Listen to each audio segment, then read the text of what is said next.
All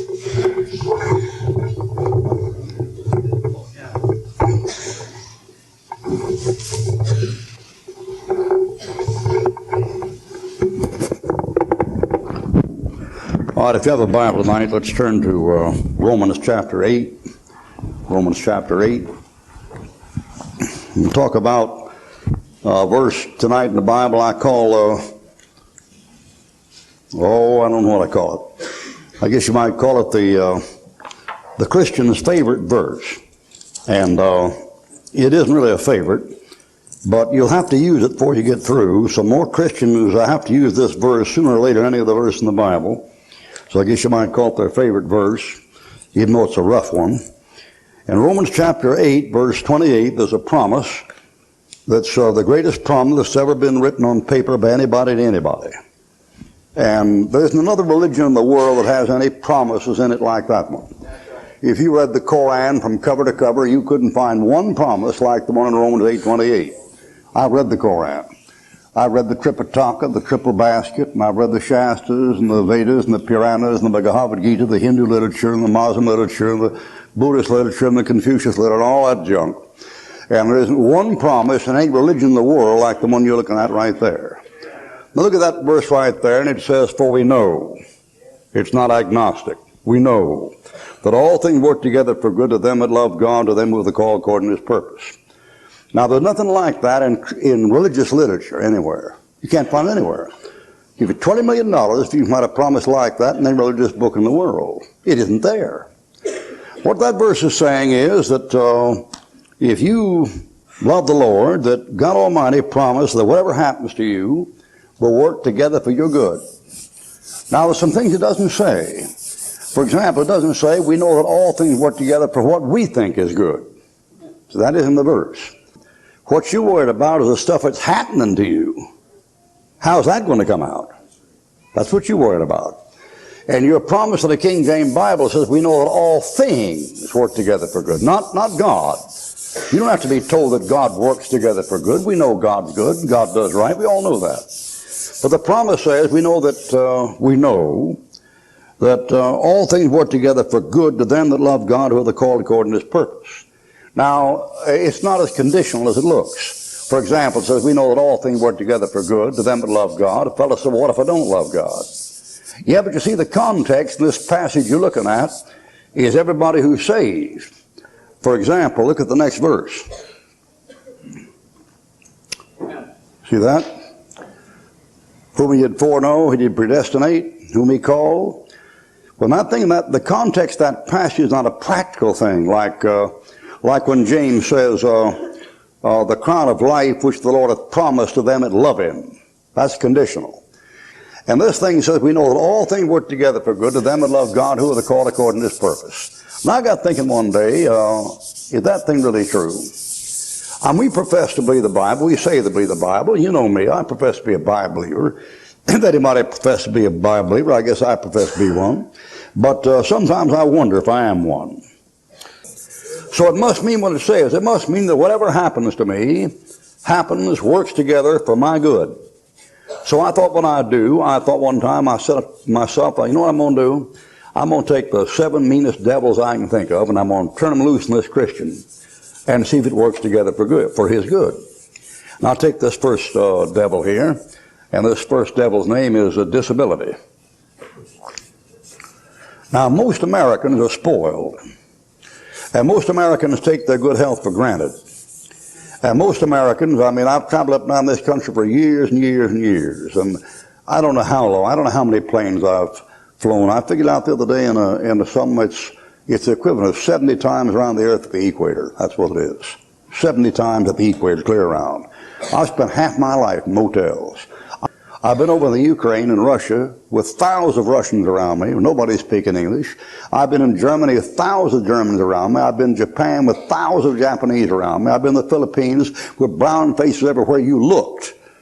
And all that stuff, it's amazing how many of those people have 2 feet and 2 hands and 2 eyes and could walk and talk and eat.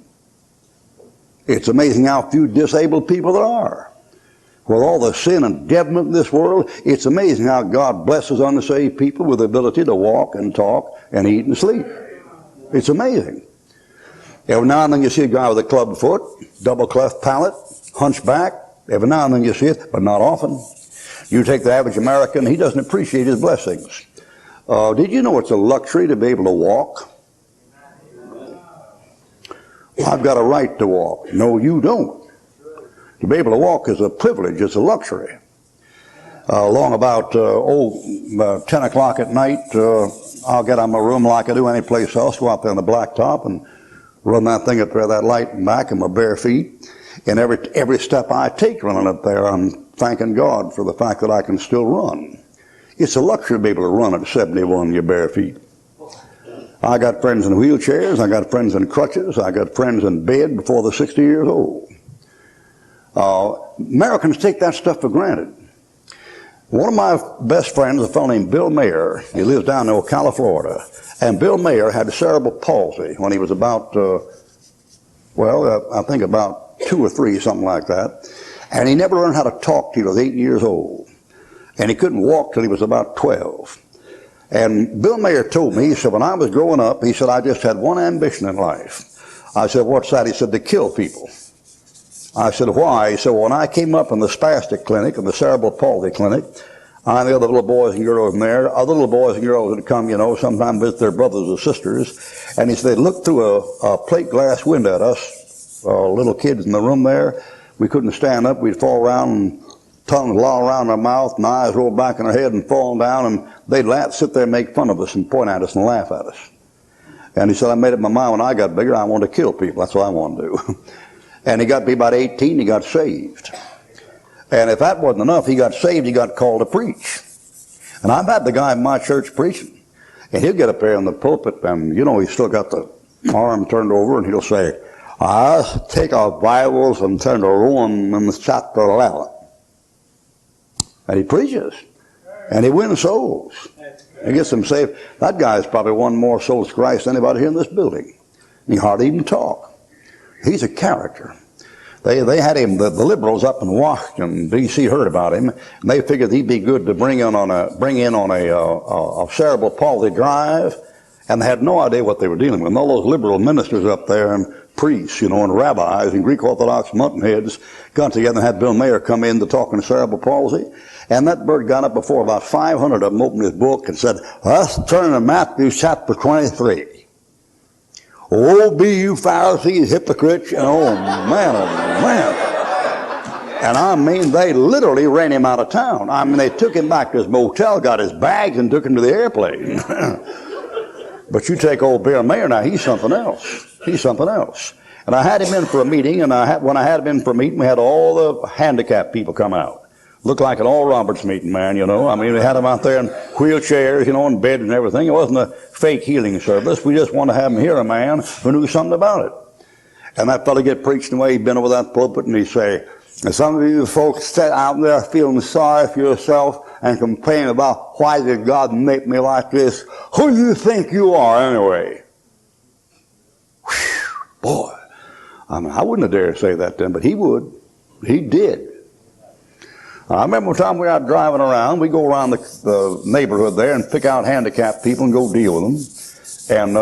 And he'd get on them, boy. I mean, he'd get on them. We'd go by and visit some place there, a guy about 40 years old, couldn't dress himself. He got scarlet fever or something when he was 4 years old and burned his brains out. He went on and grew to be 40 years old, and his mama dressed him and feeded him, all that kind of thing. Pitiful stuff. And one time we went in the house with his father there who had gland trouble. He was a 15-year-old boy, weighed about 360 pounds, and he was feeling sorry for himself. And I sat down and talked to him about his soul, but I couldn't get any response out of him.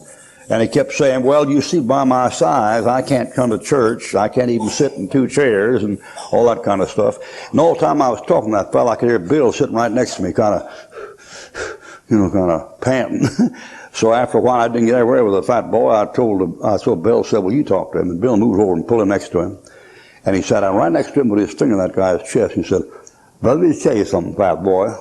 He said, you think you're handicapped? I've been handicapped all my life. And I'll tell you something, if you don't repent of your sins, you're going to go to hell and fry like a grease ball. Woo, man, boy. We got out there and got in the car, and we got driving down the street. And at that time, I was going through something that seemed pretty bad, course, hindsight's better than foresight, and it didn't turn out to be as bad as it was, but I was right down the dumps that time. I thought the world was about to come to an end, and I was kind of feeling sorry for myself and licking my wounds, you know. And Bill didn't know about it. He was driving the car and just, singing to himself, and I was sitting next to him looking out the window, and my mind was elsewhere. And without knowing what I was thinking, Bill, just kind of like he was talking with himself, all of a sudden out of a clear blue sky, he said, "You know, I sure am glad the Lord didn't heal me." And I said, "You are?" And he said, "Yeah." I said, "Why?" He said, "Well," he said, "if I wasn't like this, I couldn't deal with these people, but boy, I can reach them."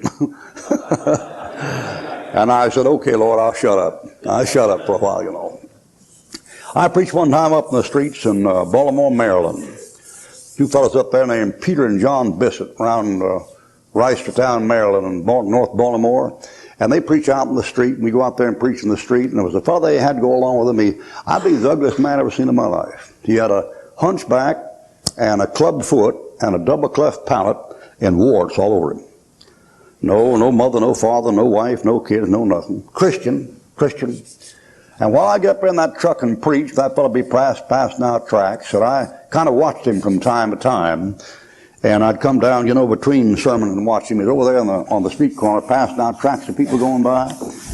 And it must have been a space of about an hour. I watched that fellow take 3 people off to the side there and lead them to Christ. And he passed out tracts, and most of them just laughed at him and shoved him aside, He said, "Read more of this, get away," that kind of stuff. He kept right at it. He led about 3 to Christ in an hour. And Brother Bissett told me that's one of the best soul winners we got. And that fellow, a week doesn't go by, he doesn't lead somebody to Christ. But that fellow was totally handicapped. I mean, just pitiful. And yet the book says all things work together for good. So that fellow there in the day of judgment, the judgment seat of Christ, that fellow is going to come up with souls. And some of you folks that are slick dressed and talk well, and your English is perfect, and your grammar is good, and you meet people well, and you shake hands well, and you make good impression, you're going to come up with a blank. We know that all things work together for good to them that love God, to them who are the called according to His purpose. If that thing is true, then, and it's got to be true, we know, if that thing is true, then disability can work together for your good. Now, it may not work together for what you call good, but in God's sight, good. Now, here's a devil over here. And the name of this devil here is debt. I mean, the most disobeyed commandment in the Bible in America is owe no man anything. I mean, Americans owe everybody everything. Everybody's in debt. Everything's buying stuff in the time payments, and all that stuff, and everybody's in debt. And how does that do anybody any good? One time a dentist who went to a church, quit going to a church, and the pastor said to him, he said, "I wish you'd tell me what we've done to offend you." And he said, "Well, I'd just rather not talk about it." And the pastor said, "Well, something we can make right. I'd like to make it right." And the dentist said, "Well, I wasn't going to tell you anything about it," but he said, "If the truth were known, I'll tell you what my problem is." He said, "I just can't stand to sit in church and hear a choir sing hymns through teeth they haven't paid for." Did you know out there in the world will almost forgive you anything except not paying a bill? Did you know that? You Christian, you'd be surprised how tolerant there are of your sins as long as you pay your bills. But if you don't pay your bills, you're a dirty rascal. And how can that work together for good? I mean, in comes this hospital bill, It's all extortion. It's the biggest fraud in the world of the hospital. $8,000, $12,000, you get a broken nose, your bill is $3,000. A broken nose, back in the days when I kept, any doctor could pick a broken nose for $75. $200, $300 for the lab, $400 for this, $500 for this, $600 for the wheel to take you into the room, $700 to bring you back, $800 for the bed. That's a lot of stuff, And how could that work together if anybody's good? Down there in Pensacola, I knew a fellow one time, his name was Don Baker. And Don Baker is what we call a good old boy. That's a southerner, who believes in deer hunting, and driving around a pickup truck with his guns in it, and wearing a Confederate flag, and has appliances all over the front and back porch, and his wife weighs almost as much as his truck weighs. And this old boy, he liked to hunt and fish and all that, and fine fella, good Christian. And one time he had a wreck in a Volkswagen and broke his back and his neck. He was in a wheelchair the rest of his life. And when that happened, he had one boy, and that boy was about 13. The other boy was about 15. And that fellow had no insurance to cover that thing or nothing, and no retirement or nothing. And both his boys had to go to work, both of them, 13 and 15.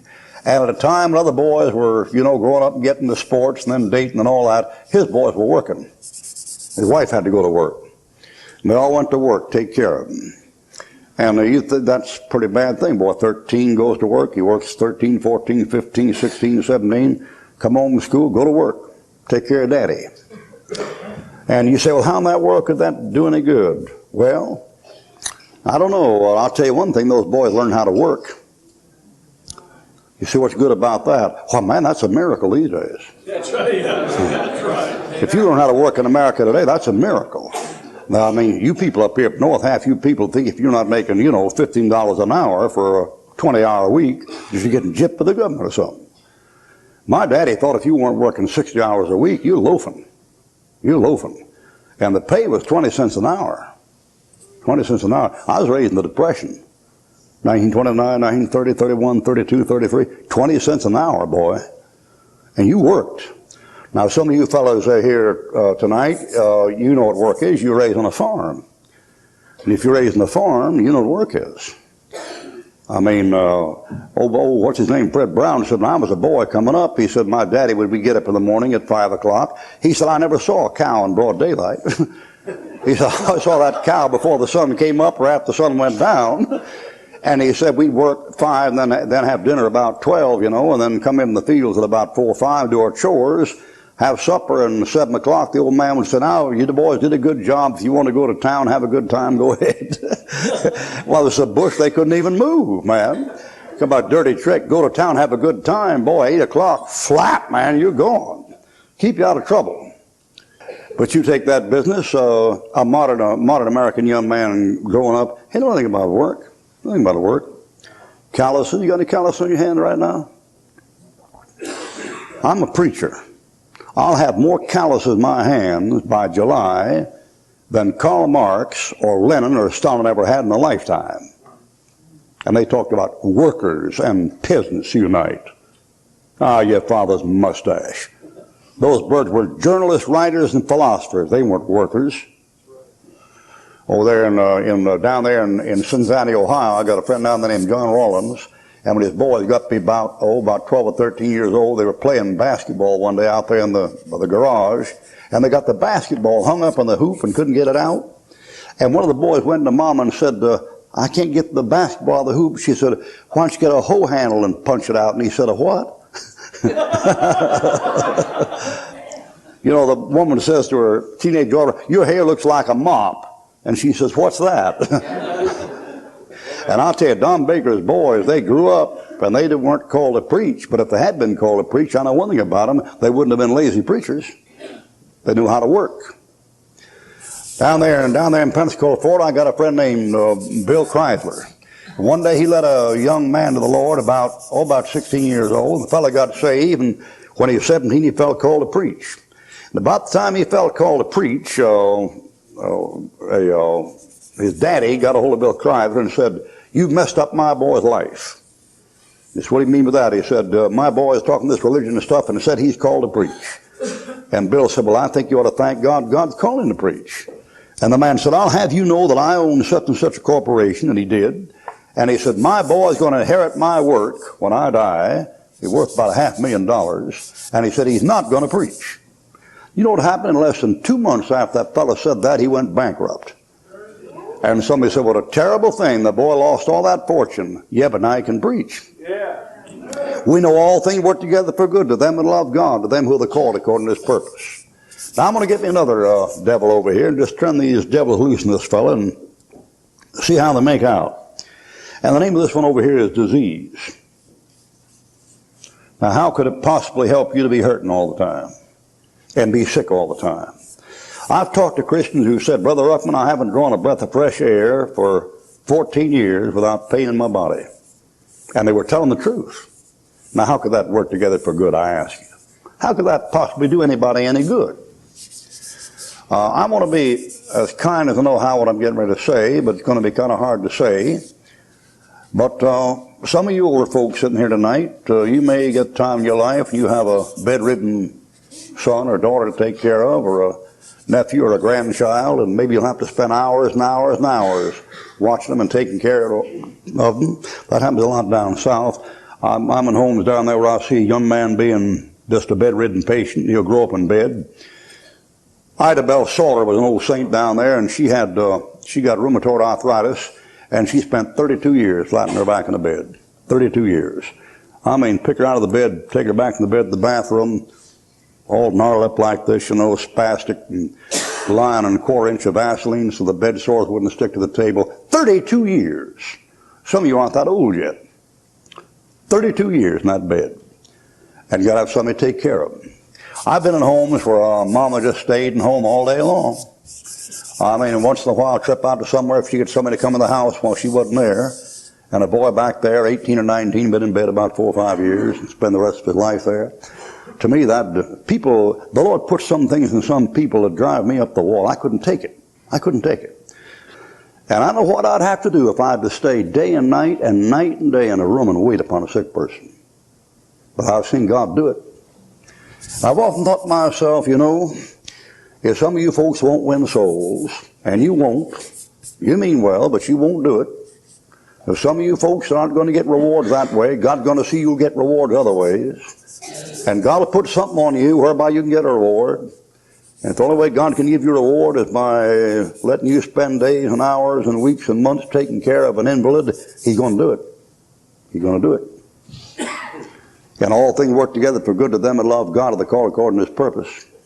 I got a friend named Bill Sharp down home, and he was in the Army as a Christian, but got him in the wrong crowd, which is easy to do in the Army. And he got in the wrong crowd and got gambling. He was a mathematician and a good gambler, and he could clean up. He'd clean up in poker games and crap games, and stuff. But it ruined his belly. He got bad ulcers. When he got out of the service, he finally got right about a year later. But he had these bleeding ulcers. And I've seen him sit in a service with his half and half sitting there and drink it during the service. And get up at night, and drink it once in a while. And when he finally got right with the Lord, of course, he quit his gambling, got him a legitimate job as a paint contractor. He's making about $100 a week, which back in 1960 was pretty good. But $100 a week. And one day we were driving along in the car, and he said, you know something? I said, well, he said, I sure am glad God didn't heal me. I said, why do you say that? He said, well, every now and then I get thinking, boy, this sure is I'm sure a schmo here ought to make $100 a week why one night in the crap game I could pick up $1,000. But he said, every time I get thinking about it, that ulcer goes, that ulcer goes, I decide not to do it, and I stay legitimate. You know what that also does for him? It keeps him close to the Lord. We know all things work together for good to them that love God, to them who are called according to His purpose. It has to work for good because God said it's going to work for good. You take Ida Bell Salter in the hospital, 32 years. And I used to visit that woman. I used to pray. Every year I'd pray, God take her home. I knew if I was in that kind of a jam myself, I'd want God to take me home. If you ever see me like she was, I hope you pray God take me home. I wouldn't want to stay that way for 24 hours. And God never did. I prayed for, I think, something like 24 years before God finally took her. And I used to go in that bedroom and come in there, to minister to her. You know how those things go. They wind up ministering to you. And I came there and said, how you doing, Ida Bell? Just fine, Brother Pete. I'd say, let me hear say, praise the Lord, sister. She'd say, praise the Lord. She'd sure say it louder than some of you would. That's right. And you're around here walking, hunting, fishing, and running all over the place. That old sister lying there flat on her back. Praise the Lord, Brother Pete.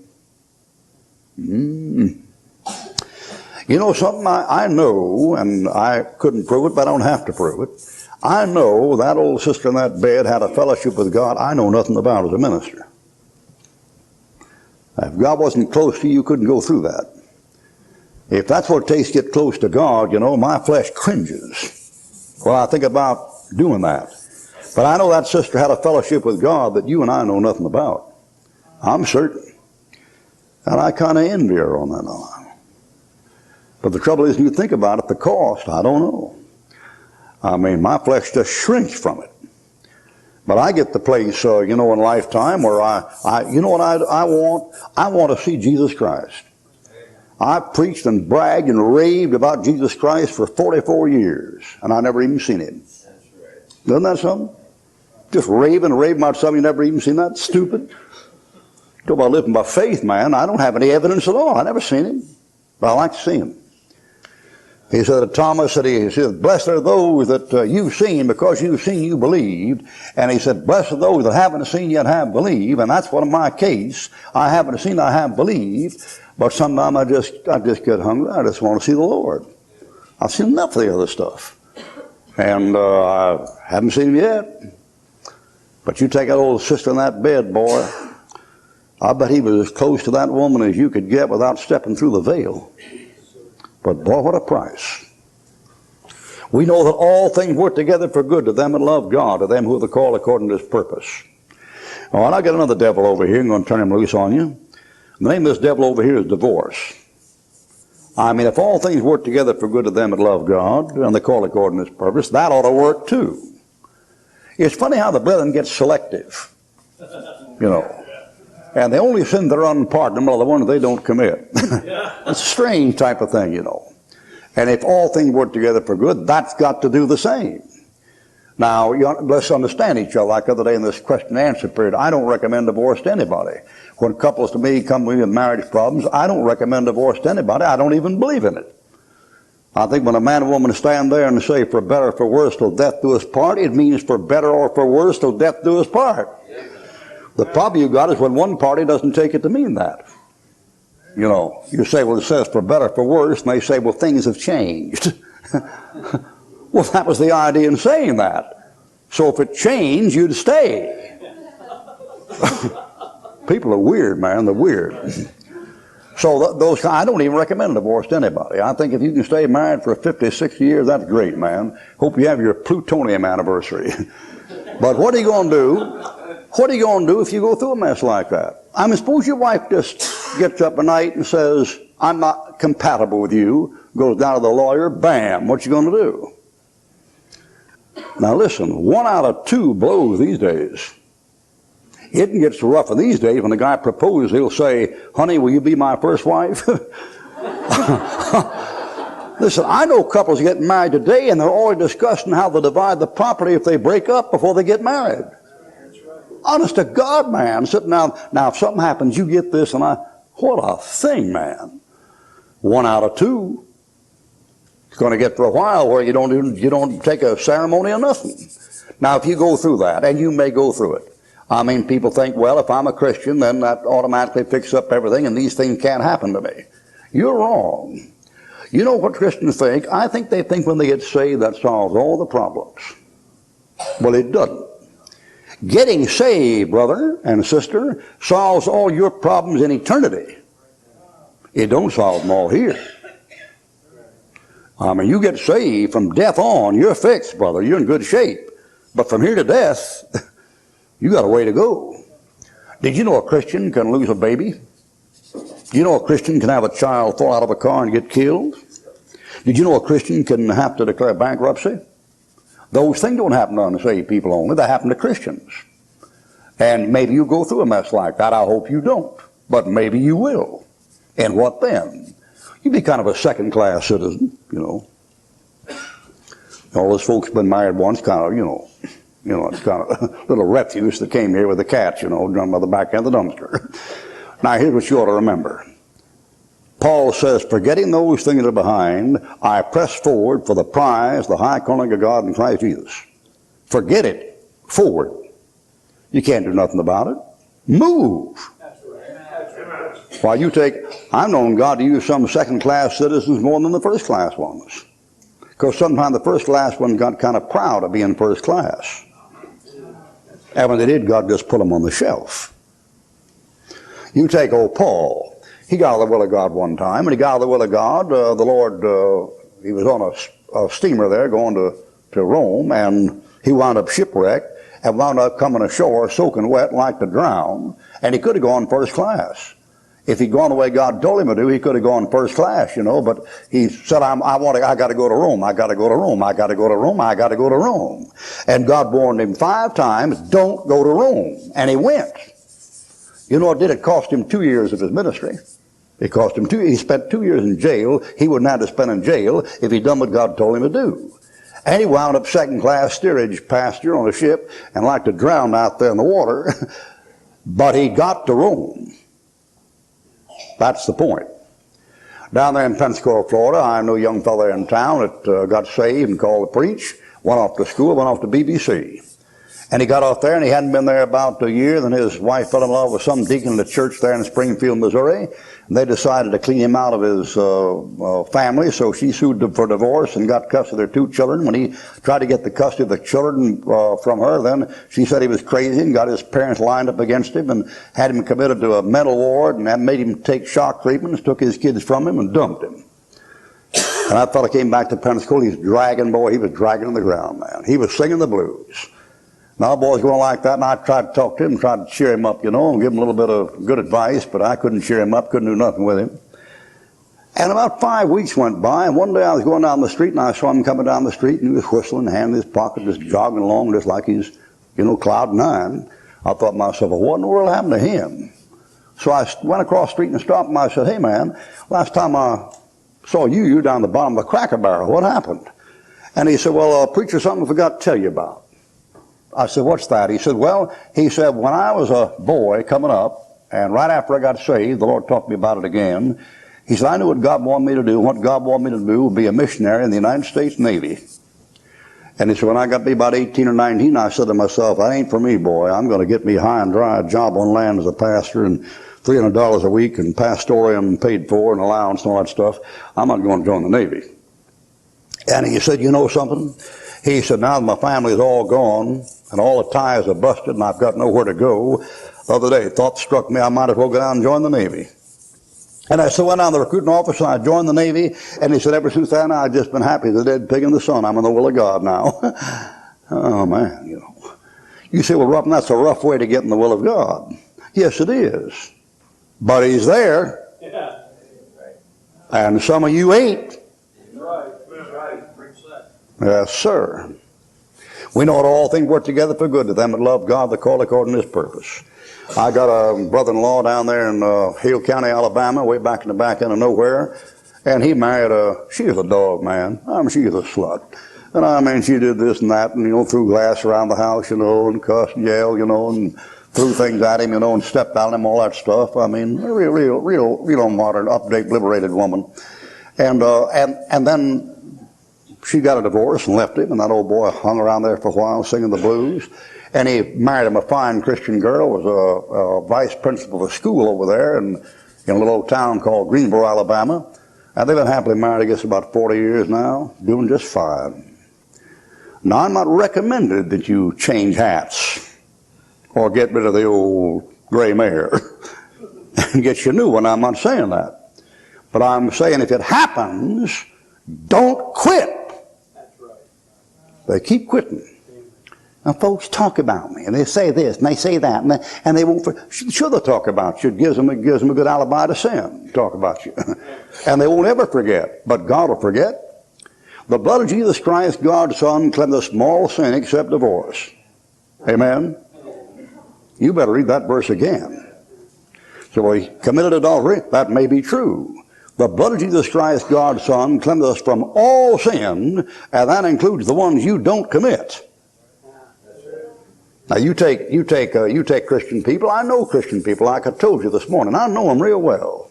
And you take Christian people, the ones like me, the old dogs you got pulling out of hell by the scruff of the neck and still have our britches scorched. We're brands plucked from the burning, boy. And I mean, we just missed it that far. And we have an advantage over you people who've been raised right. You know the advantage we have? We appreciate salvation more than you do. We also have a handicap you people don't have. We have old habits and old ways of thinking that ride us like a monkey on our back, and it's rough shaking them off, boy. Now, I'll tell you what I think. I think the best thing to do is get saved when you're about 5 years old. Yes, sir. And they get sold out to God when you're 10, and then go into full-time ministry at 15. That's the best way to live if you can do it. But when you come up like that, then you have to watch out for something. Because when you come out like that, you know what you do after a while? You begin to get kind of proud of the fact that you came up clean and got through clean and didn't go through all this hell, see? And that's where you better watch it. And we know all things work together for good to them that love God, to them who are the called according to His purpose. Well, I'm not through yet. I'm going to get another one back here. Going to get them all while we're at it. And the name of this one here is desertion. I mean, nobody likes to be dumped, you know. Nobody likes to go it alone. Kids, that's why kids have that gang instinct, you know, in school. They don't like to go it alone. They don't like to be a wallflower, what we used to call a wallflower. That's a term for a girl at a dance. She's waiting for some young man to ask her to dance. She's over there against the wall, and nobody asks her to dance. That's where that word comes from. And the idea is you don't want to go it alone. You take Charlie Weigel there at Tennessee Temple. He was married to a beautiful girl and supposedly in love and so forth and so on this, and she deserted him. She just got up one day and walked off and dumped him and left him. That little boy sat down and got out a piece of paper and wrote down, I would love to tell you what I think of Jesus since I found him a friend so kind and true. How he changed my life completely. He did something no other one could do. No one ever cared for me like Jesus. That's Weigel. Now, I wrote that song because that woman dumped him. You couldn't count the Christians who have been blessed with that song for the last 50 years. You couldn't count them. And you couldn't count the souls that have been made to open their eyes and made to think about salvation because of that song. But the old boy paid a price. That's the fellow who was engaged to a girl, and he got blind. When he got blind, she broke the engagement. The fellow wrote that thing out. We know all things work together for good to them that love God, who are the called according to His purpose. Down there in Mobile, Alabama, one time, I had an old colored boy up before the judge, get him for desertion. And he said, Judge, he said, if you know that woman like I know that woman, you wouldn't call me no deserter. I'm a refugee. Years ago, I used to preach up in a lot over in Michigan, west of here. West here, there's a place called Holland, Michigan. I used to go up there every winter and preach up there. And the winter time, I'd go to Holland, Michigan, and we'd have winter camp instead of summer camp. And nearly all my life as a preacher has been, I guess the average person I preach to is probably 17 years old, probably, and still is. I have 2 summer camps every year, sometimes 3, and there'll be kids, 9 to 20 years old. And those were in the winter. We go up there and have a big log hut, big fireplace, and skate, mess around the ice, throw snowballs and stuff. And at that place in Holland, Michigan, was a little old Dutch Reformed girl named Ruth Ann Knobber, K-N, Knobber. And up there in Holland, Michigan, I don't know whether you know Holland, Michigan well or not, but that's Dutch Reformed, German Reformed, and Christian Reformed. And when you get saved over there, just like a Jew getting saved, boy, I mean, they put you out of the house. And sometimes they'll take the kids' stuff and put it out there on the porch and tell them to get out when they join a Baptist church. They're real bigoted people. And Ruth Ann got saved, and she went to this Baptist church, and when she did, her parents warned her not to go, and she went. Finally, they let her go, but made fun of her. And she had an older brother who would embarrass her and tell dirty jokes in front of her because he knew she was a Christian. And they made Ruth Ann sleep up in the garret at night. She's only about 12 years old on the 3rd floor, and she'd catch cold every winter. And they'd play gamble cards down below on the floor. Made life miserable, little old girl. And she kept right on going to church. And she'd go to this Baptist church. And every time I come up there in the winter, she'd be there, all by herself. Nobody ever come to church with her. She'd just come by herself, But if we get a ride, somebody come by and pick her up, but she wouldn't bring any kids with her, none of her family. And I remember every year after I'd leave there, she's about 12 and 13 and 14, people come by and shake your hands. And Ruth would come by there about 13 or 14 and stand there, and tears just run down her face like this. She didn't wipe them off. They just run down, blop all over her dress. Look, my Brother Ruckman, tears run down her face. That girl was the most natural girl I ever seen in my life. I never seen like it. That girl was always in touch with God. You couldn't even joke with her. Man, you get burned, boy. Now, I saw the thing a couple of times. Man, she's about 18. One time I just thought I'd just, kind of talk with her. And I said, well, what's wrong with your brothers, Ruth Ann? Older brother's about 25 or 30. She said, oh, Brother Ruckman, they just have a dirty heart. Well, yeah, I guess that's it, but you wouldn't expect a 17 or 18-year-old American girl to answer like that. They just have a dirty heart. Yeah, they got a dirty heart. That was it, man. That girl was a character. She got to be about 15. A bunch of high school guys picked her up, do a gang job one night. They picked her up and took her out in the car. And just like a lamb led to the slaughter, I mean, that girl was just without guile. She was never, you were never ready for what she was going to say. She just was in touch with heaven the whole time. She got in that car, you thinking they're just going out, to have a good time. She turned around and saw a Christian in the back seat with this bunch of these guys. And she said, "Oh, hi, Tommy, you're a Christian, aren't you?" "Oh, Tommy," in the back seat like that. And she said, "Where were you going, fellas, to a prayer meeting?" That bird put that thing in that car, boy, they turned around and dumped her out, boy. You couldn't mess that girl. I mean, all the way through high school, nobody dated her. Middle school, nobody would touch her. A beautiful little girl. But I mean, the guys wouldn't fool with her, boy. One time we had a big old meeting up there out in the woods and got this big fire burning in this big old hut, and the pastor got up and he said, "Now I'm going to give a little test tonight." And he said, "The possible test score you can get in this test is so much," and gave whatever it was. "I'm going to ask you 10 questions. And if you can answer all the time, write down 10. If you can only answer part of the time, write down 5. And if you can't answer anything at all, write down 0. And I'll let you grade your own paper." So we took this test. And this test was something like, I always pass out tracts every day. I witness every day. I read my Bible through one time a month or something like that. And got all through that test and then graded her own papers. I think I got about a 80 on it. And Ruth Ann was sitting next to me. I thought I'd kid her, And I said to her, "Ruth, what'd you get on that, 70? And she said, "Oh, Brother Ruckman, I couldn't give myself anything on that test." I thought, "Oh my God, I must have made a mistake here in checking I'm back checking my paper, That girl gets you under conviction, boy. She can mess you up. And she finally went off to Tennessee Temple. And she went to Tennessee Temple. I thought to myself, now she's in an environment. Now she got some friends, boy. Now she'll be a hit. Now she won't be lonely anymore. Now she'll really go over, And boy, about the first year after she'd been down there, I said to a guy, I said, "Do you know, is there a girl up there at Tennessee Temple called Ruth Ann Knobber?" He said, "Yeah, oh yeah, Ruthie, yeah, I know Ruthie. Everybody knows Ruthie." I said, "But she's popular there, isn't she?" He said, "Well, no, Brother Ruckman, she's not too popular." I said, "Why not?" And he said, "Well, Brother Ruckman, I've dated that girl." I said, "She's peculiar." He said, "You go out with her, all she wants to do is pray."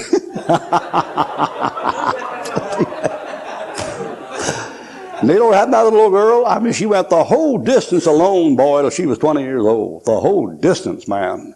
She married a fine young Christian preacher, and they got a church down in Georgia, and she got 3 or 4 kids. She'd be about 40 years old now.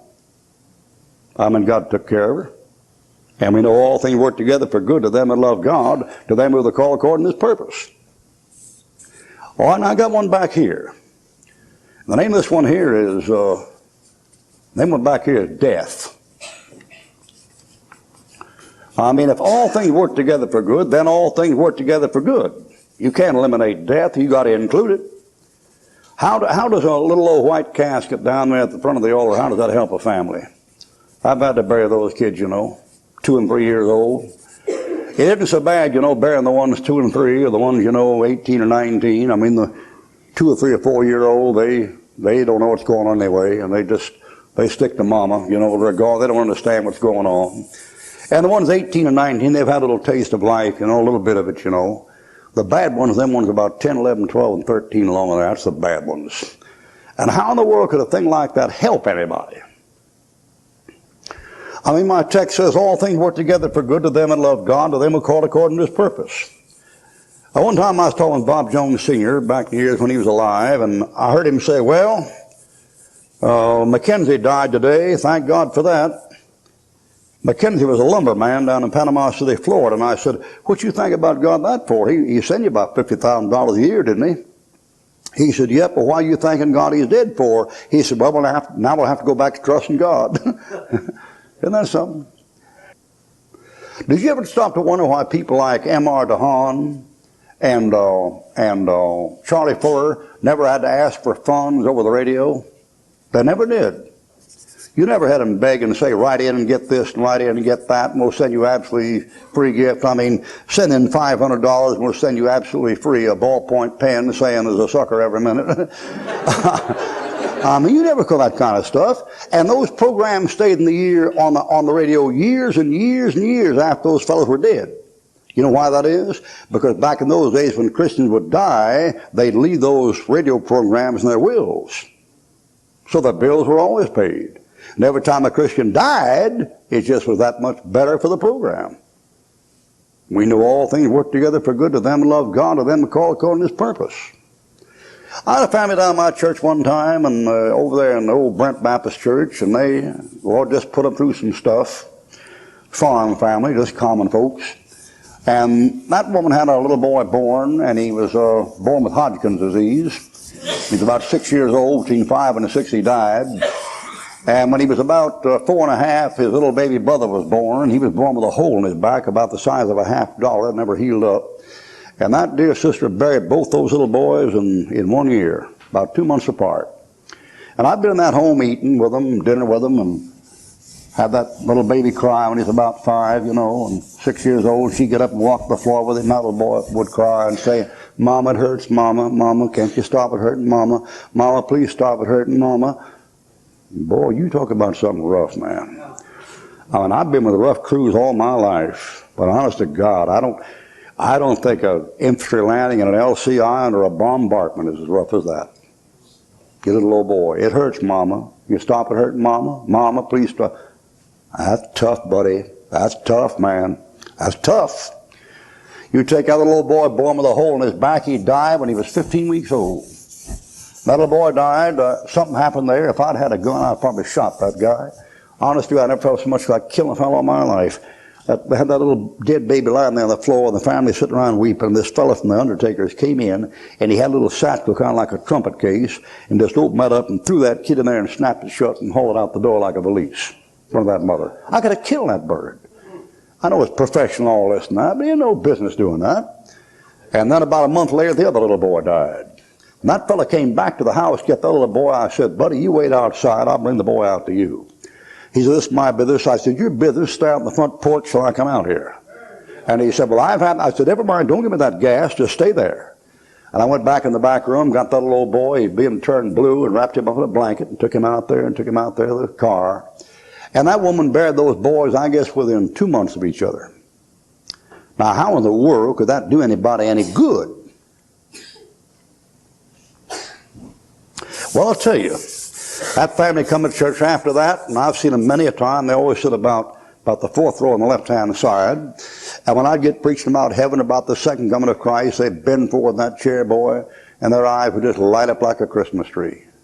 You get talking about heaven, boy, and they could just see them almost smacking their chops.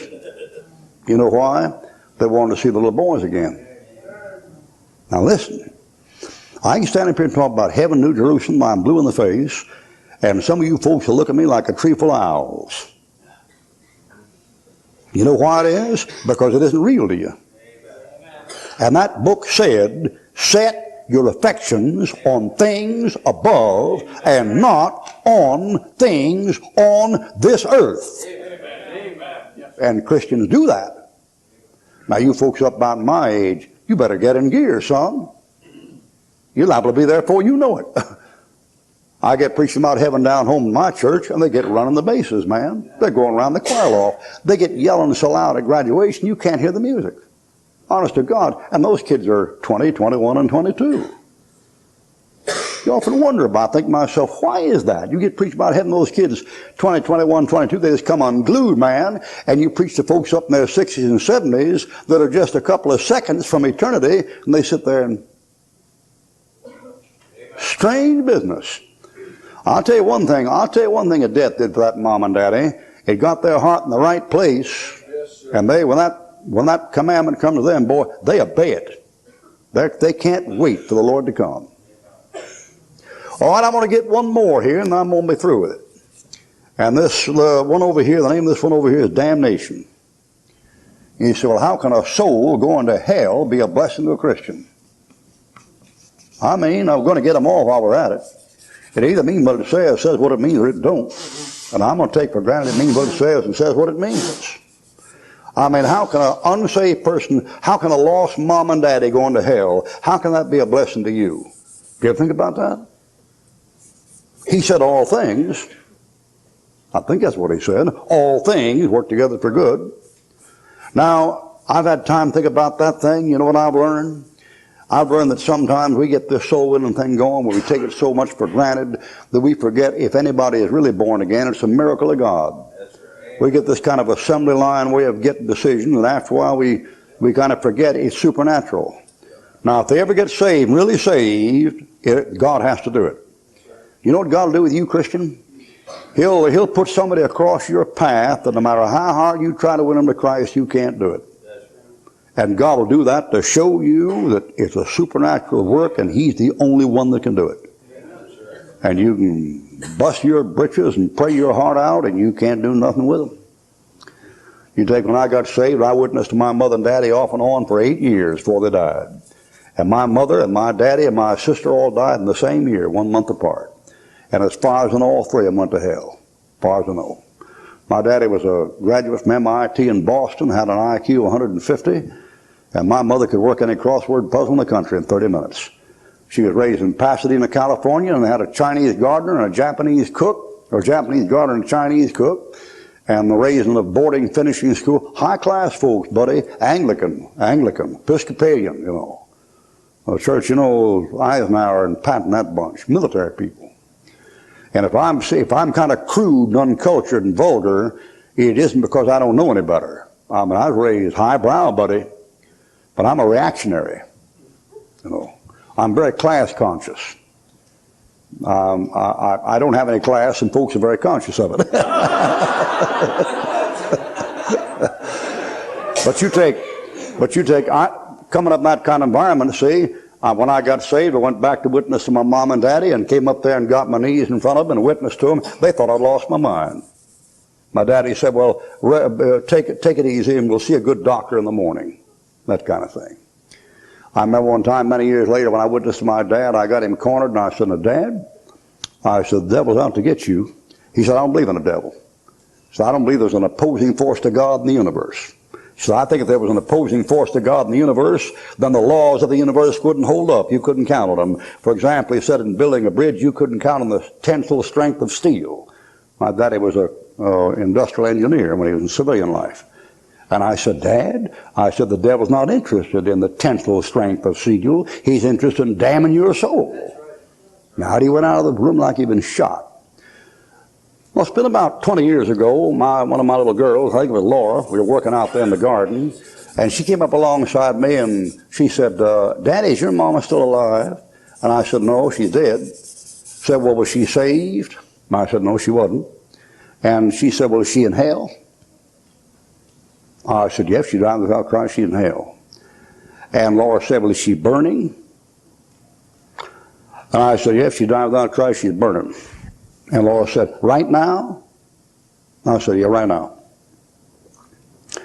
Now, some of you don't understand that.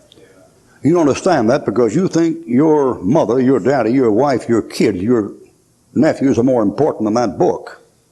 And they're not. If you want to see what happens to a country that doesn't have that book, go down to Mexico or over to Germany, Austria, and see what happens to a country that doesn't have that book. That book's the most valuable thing you've got on this earth. And when that book says something and my mama says something else, my mama is wrong. Amen. When that book says something and my wife says something else, she's wrong. And when that book says something and I say something else, I'm wrong. And if she died without Christ, she's in hell. I don't get any vicarious thrill out of saying that. I don't get some sadistic pleasure of thinking about that. People get to say these preachers just preach about hell because they enjoy putting out hate literature. And that isn't true. That isn't true. I get no satisfaction at all about thinking of being at the white throne judgment and see my unsaved mother coming out of hell with a sulfur coming off her filthy rags and standing there and being condemned to the lake of fire. I get nothing out of that at all. It'll break me up. You see, you have a glorified, well, Jesus wept. He beheld Jerusalem and wept over it. I get no vicarious thrill out of that kind of thing. I was preaching out at Ray Betamus Church in California one time, that fellow I was telling you about that got saved up in Holland, Michigan. And I was preaching there one time, and at about the third stand, the invitation, I heard a whoop like a Comanche Indian, And I said, bait him. I said, what's that? And with a girl running down the aisle just hollering and waving a handkerchief. She must be about 17 years old. And I said, what is that? He said, will you settle the woman down there in the front row? I said, yeah. He said, that's her mother getting saved. She's about 45 years old. So that girl been praying for her mama for 5 years. And her mama's getting saved down there. And I remember looking down there and I said to myself, well, I guess if you can't win your own mother, Lord, maybe you can win somebody else's. And we know all things work together for good to them that love God, to them who are the called according to His purpose. You know what God will do is put some loved one across your heart and across your path, and you can't win them no matter what you do. And God will get it through your head. We're engaged in a supernatural work. We forget it from time to time. Many years ago down there in Pensacola, Florida, I dealt with a Campbellite. I wouldn't know what a Campbellite is or not. That's Church of Christ. We call them water dogs down there. Of those born of water, 3 are born outright, a mosquito, a tadpole, and a Campbellite. Anyway, I went to this hospital deal with this fellow about his soul, and he was open to the gospel. He listened, but he didn't make any response, but he listened to me, you know. And he had what they call Bright's disease. And you have to give a fellow, you know, a transfusion about once a year, and then once every 6 months, and then once every month, and then once every week, and then once every day, and then once every day, and then he's dead, you know. Did you ever notice how many, most of those diseases are blood diseases? I'll grant you something can go wrong with the fellow, but Bright's disease is blood, and Hodgkin's disease is blood, and phlebitis is blood, and coronaries are blood, and blood clot's blood. And the life of the flesh is in the blood. Amen. Anyway, he had it, and I talked with him a while, and I finally said, well, would you read a tract if I left it with you? He said, yes, so I left the tract with him, and went on down, and the person that asked me to talk with him was his sister. And when I came to the door to deal with him, his sister went down to the coffee shop, got some coffee, and let me deal with him. And after I left, she came back. That's the last I ever heard of it. Never heard about nothing for about 2 years. And after about 2 years, I got a call one night, Saturday night, at about 11 o'clock. And nothing a pastor likes any better than an emergency call Saturday night at 11 o'clock. At 11 o'clock, his sister phoned up and said, Brother Ruckman, he's dying. I said, who? Said, Alton Liston. And by then I'd forgot it. And I said, I forgot who that is. She said, well, I'm so-and-so. And remember one time I called you to the hospital to deal with him and you left him a tract? I said, yes. She said, well, he's dying. Could you come down to the hospital? I said, is this preacher down there? And she said, yeah, he's down here. And I said, well, I don't want to get down there and get in an argument with a Campbellite at 12 o'clock at night. I said, for preacher and the family down there, you better just let it go. But, oh, Brother Ruckman, you just got to come down. Please come down. And I said, all right. So I threw on my clothes about 12 o'clock at night and started down there that hospital. I think I saw about 3 stoplights out of 5 going down. And went up there on the death floor, on the 4th floor, and got up there, and the family was all hanging around there. And I heard this Campbellite in another room. He was there by the bedside. I heard him talking with a dying man and then praying. And I heard him say, I heard through the window there, I heard him saying, oh God, help us to so live a just life so that at death you may reward us with eternal life. And I thought to myself, you dirty so-and-so, you blankety blank, why don't you tell that poor devil how to get saved and all that stuff. And out he came. When he came out, his Alton's sister poked her head out the door and said, come here, come here. And I went in there and I went in the door and I came to the door, I saw him all jacked up like a wrecked automobile over there. They had the tubes in his nose and everything. He's trying to pull the tubes out and was strangling his own blood, you know. And I came there and she said, there's something I forgot to tell you. I said, what's that? She said, well, you remember that day that you left in that tract? And I said, yes. And she said, well, I was down at the coffee shop. When I come back up, said he was out of the bed. And he had orders not to get out of the bed, and he hadn't been out of the bed for 2 weeks. But he was out of that bed, kneeling on the floor, praying over that tract. And she said, since then, he's been so different. And I said, okay. So I went up to him and came up there and got right down next to him. The dying man could hear me and I had to yell in his ear, you know, right down next to him with all this stuff around there. And I said, Alton, I said, are you trusting nothing but the blood of Jesus Christ to save your soul right now? And I go like this. And I said, the day I left you that tract, did you accept Christ your Savior? I can't. I said, bless God, man. I had prayer with him and got up and started toward the bottom of the bed, and his sister grabbed me by the hand and said, do you think that's enough? I said, lady, if that ain't enough, everybody in this building going to hell like a bullet and no way out. listen, sucker. If the shed blood of God's Son can't take away your sin, your goose is cooked. That's right. You ain't going to do nothing. You're just going to make a big mess, man. Yes, sir. Is that enough? Is that enough? What else is there? And I went on home. And I went on home and I slept, the next morning I got up to shave, felt like I had a hangover getting up. And I got up, went in there and got in front of the mirror and began to shave. And about that time the joy bells began to ring in my heart and I began to kind of hop up and down one leg and another. You know what thought was occurring to me? That old Campbellite's damnation was my salvation, boy. You know what I'd seen in that room? I had seen that what I had worked. Amen. And what he had didn't. Amen. And maybe that fellow dying go to hell. I hope he don't. But brother, his damnation abounded to my salvation, boy. Yes, we know all things work together for good of them that love God, that call according to his purpose. Amen.